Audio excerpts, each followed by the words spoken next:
नमस्कार, स्वागत है आपका सागर कोचिंग सेंटर भगवानपुर में। मैं हूं श्रवण कुमार सागर। आज की वीडियो में हम बात करने वाले हैं कोचिंग संस्थानों में 16 साल से कम उम्र के छात्रों को प्रवेश नहीं। यह जो नया दिशा निर्देश आया है, आप लोगों ने पेपर में देख लिया होगा या वीडियो में या न्यूज़ पर आप लोगों ने देख लिया होगा।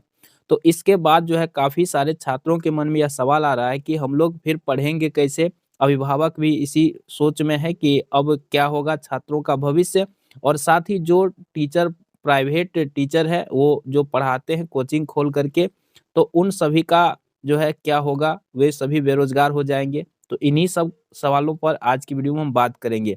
जानेंगे कि अब आपका पढ़ाई कैसे होगा?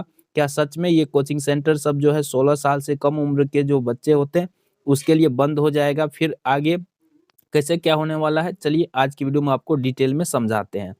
तो देखिए, जो नया दिशा निर्देश आया है उसके अनुसार तो यही कहा गया है कि शिक्षा मंत्रालय ने देश भर में कोचिंग संस्थानों के लिए गाइडलाइन जारी की है। इसके तहत अब कोचिंग संस्थान 16 साल से कम उम्र के बच्चों को दाखिला नहीं दे सकेंगे। यानी जो 16 साल कह सकते हैं, जो मैट्रिक परीक्षा होता है, उस उम्र के बच्चे मैट्रिक के बाद ही वो कोचिंग संस्थान में नाम लिखा पाएँगे, उससे पहले नहीं। इसके अलावा धार्मिक वादे करना और अच्छे नंबरों की गारंटी देने पर भी पाबंदी लगा दी है, ठीक है? तो ये जो गाइडलाइन जारी किया गया जिसको आप लोगों ने देख लिया होगा, लेकिन आप लोगों ने इसके बारे में डिटेल में नहीं जाना होगा। तो चलिए आपको गाइडलाइन पे ले चलते हैं और दिखाते हैं कि वास्तव में यह किस प्रकार से लागू होगा और कैसे पढ़ाई होगा अब। तो चलिए आपको गाइडलाइन दिखाते हैं और उसमें आपको समझाते हैं।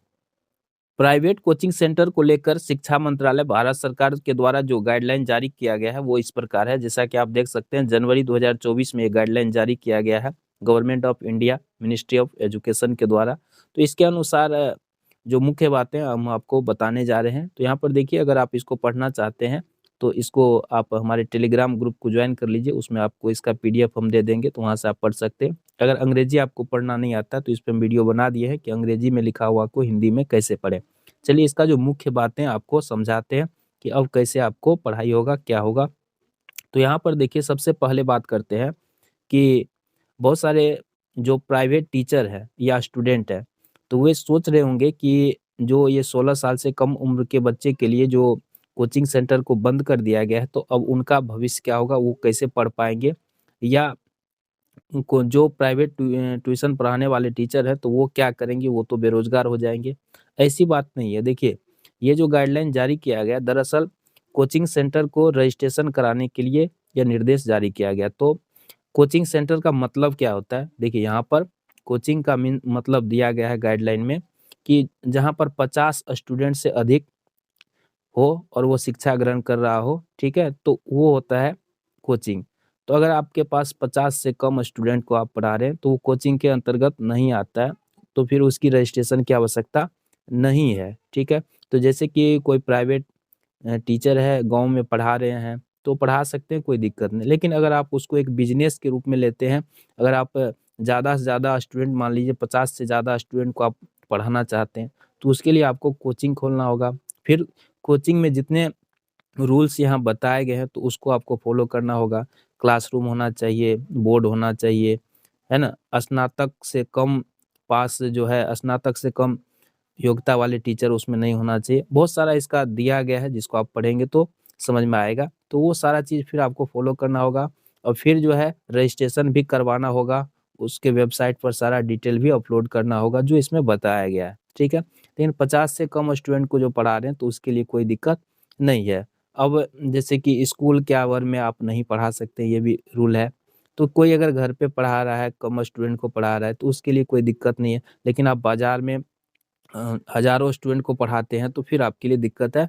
जैसे कि मान लीजिए 16 साल से अधिक उम्र, जैसे कि 11वीं-12वीं के लिए अगर कोई कोचिंग खोल रखा है, तो उसको जो है रजिस्ट्रेशन करवाने की आवश्यकता होगी, है ना? और उसके बाद जो आगे की पढ़ाई होती है, वो सभी कोचिंग में पढ़ सकते हैं, तो उसके लिए कोई दिक्कत नहीं। लेकिन एक चीज़ है कि उसका रजिस्ट्रेशन करवाना होगा। तो यहाँ पर अब क्या होने वाला है कि ज़्यादातर बच्चे जो है, कोचिंग की संख्या कम हो जाएगी। अभी तो ढेर सारे कोचिंग सेंटर खुले हुए हैं, एक-एक बाज़ार में 100-100 कोचिंग सेंटर्स हैं। तो वहाँ पर क्या होगा कि जो रजिस्ट्रेशन करवाएँगे कोचिंग, वही बचेंगे, बाकी सब जो है एक ट्यूशन की तरह घर-घर जाके पढ़ाएँगे, या कम बच्चे के साथ में जो है पढ़ा सकते हैं।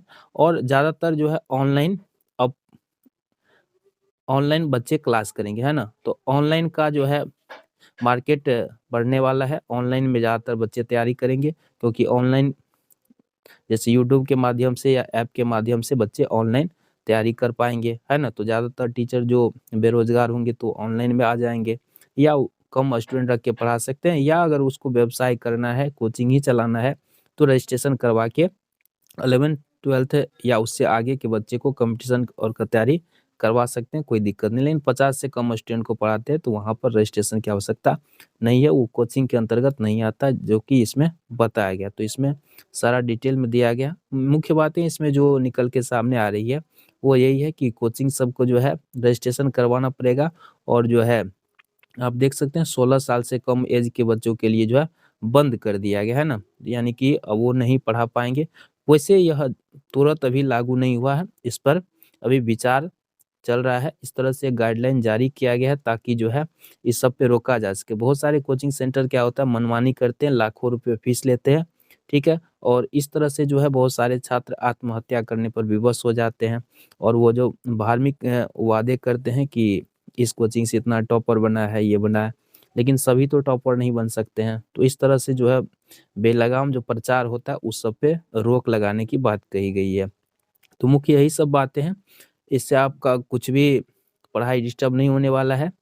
तो स्कूल में फैसिलिटी बढ़ेगी। अगर इस सब पे बंद होता है तो स्कूल में आपको ढंग से पढ़ाई होगा, तो विद्यार्थियों को टेंशन लेने की आवश्यकता नहीं है। जो टीचर है उसे भी टेंशन लेने की आवश्यकता नहीं है ना? सब कुछ जैसे आपका चल रहा है वैसे चलेगा, और इससे बेहतर चलेगा। तो जो स्टूडेंट है उससे रिक्वेस्ट करेंगे कि आप लोग ऑनलाइन पढ़ने पे फ़ोकस कीजिए। साथ ही जो टीचर हैं, तो अगर आप ऑनलाइन आ सकते हैं तो ऑनलाइन आ जाइए जल्द से जल्द। साथ ही जो है आप कोचिंग चलाना चाहते हैं तो रजिस्ट्रेशन करवाना पड़ेगा, फिर सारा प्रक्रिया आपको करना पड़ेगा। कोई दिक्कत नहीं है, इस तरह से आपका जो है पढ़ाई जारी रहेगा। तो आपका क्या विचार है इस पर कमेंट करके अवश्य लिखिएगा। धन्यवाद।